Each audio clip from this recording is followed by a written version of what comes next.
I finished my pedicure. Like, it took me about a whole week. I spent time with the bottom of my feet, scrubbing my feet.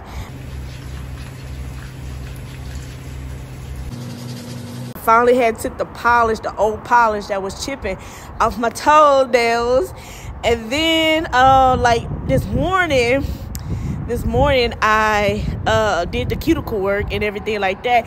And so now just a closer look at my feet. I mean, y'all know everybody's feet different or whatever, but I'm just so happy because like I finished my pedicure, not for people's sake or not to be getting likes and stuff and show how perfect they are, but for the glory of God. Romans 10:15 said, how beautiful are the feet of those who preach the gospel of Christ.